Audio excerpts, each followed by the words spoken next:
It's Mr. Height again, or if you prefer, and you're one of my students, Sir Gareth. So, it's a little update. This is 10th grade Gifted Honors English, and here are the things that we've been doing over the past week. So, first, on last Thursday, we had off, so then we were into last Friday, and last Friday was a chance for students to examine just a little bit more what's going on in Haroun and the Sea of Stories. Start reading chapters 1 through 4 there. Actually, it's rereading because the book was read over the summer just as a cursory reading, a first reading, to get a sense for what's going on in the story. That gives us a chance to explore the story in more depth, as you'll see as I begin to talk about that. Monday and Tuesday. Monday was an independent reading day. We started the day because Monday is also one of our cafe days with a poem, and that poem was the poem The Makers by Haroun. The poem begins, "Who can remember back to the first poets, the greatest ones, greater even than Orpheus? No one can remember that far back." And then it goes on from there. And it's all about, like, who were the people who worded the world? The first to say star, water, stone, that said the visibles and made it bring invisibles to view in wind and time and change and in the mind itself.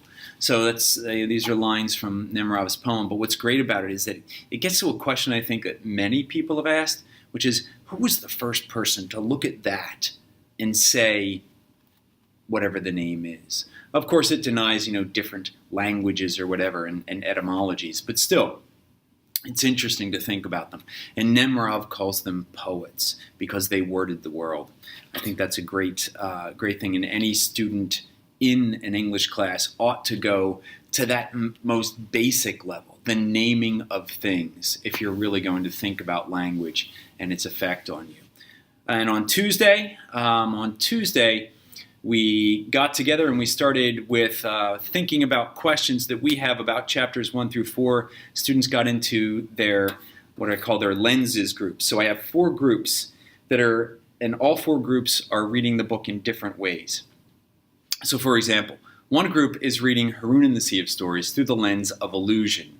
And they're going to learn what it means at a deep level when a writer alludes to other stories, because this story has so many tentacles that it sends out to grasp other stories and sort of bring those stories in and use the power of allusion to make references. Another group is dealing with Haroun and the Sea of Stories through the lens of allegory. The story is an allegorical representation of Salman Rushdie's situation at the time, which was he was in hiding because the Ayatollah Ruhollah Khomeini of Iran had issued a fatwa on his head because of the publication of the Satanic Verses and its depiction of the Prophet Muhammad. So there's a lot in this story there are many characters who represent different historical figures at the time. And those students are going to be looking for those connections. Another group is doing satire because Rushdie is having a whole lot of fun doing what satire does best, taking people who are in power and leveling them down and bringing them out of their high chairs, so to speak. And finally, another group is reading this story through the lens of the hero's journey of Joseph Campbell's monomyth and looking at it as a traditional adventure story and maybe a non-traditional adventure story. So one of the great things then, and so that was Tuesday. We also had a poem on Tuesday. It was Haroun Nemrav again, and that poem was called Writing, and Nemrav thinking about how we write our place in the world and whether there's any lasting impact of that writing. Kind of a melancholy poem. But then on Wednesday we had our first Socratic seminar dealing with chapters 1 through 4 of Haroun and the Sea of Stories, the exposition really of Haroun and the Sea of Stories. And one of the great things that the students encounter here is, of course, if you're following me last week, I talked about how we did a question formulation technique on Haroun and the Sea of Stories. And what we did is we used a phrase that's up here on the board all the way at the top here. What's the point, this one, purple. Fictional stories are morally good lies. So I had them come up with a whole bunch of questions on that phrase. But then they get into the story, and then they realize that there is this question that Haroun asks that really sets the entire conflict for the story, because as soon as he says it to his father loses the ability to tell stories. And the question is, up here in yellow, what's the point in telling stories that aren't even true? So, I mean, if you're an English teacher and you have students who are capable, at like 10th grade level, which is where my students are here, I'm going to ask that question. I mean, why wouldn't you ask that question, right? Like we come to English class and it's sort of like a perfunctory thing. We're going to read. But why? Why do we even do it? The stories aren't even true. And then I point to the question focus. Fictional stories are morally good lies, because it suggests an answer to that question.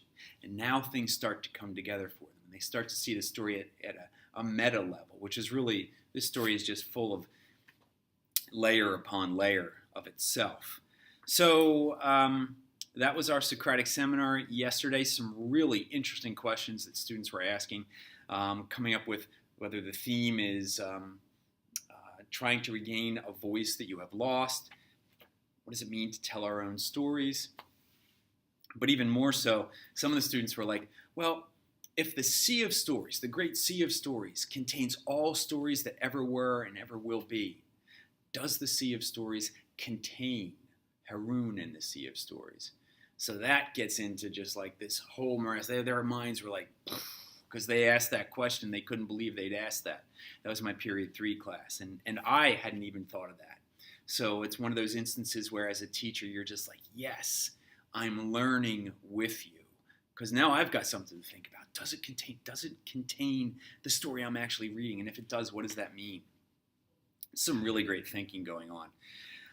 And then today they're working on blog posts. If you're interested in how I'm setting up blog posts for this particular text, or any text in general, because I use sort of like the same format, you can check the link down below for this first blog post. And so that's it for 10th grade Gifted Honors English. Check back next week and I'll let you know just how deep we are into the sea of stories.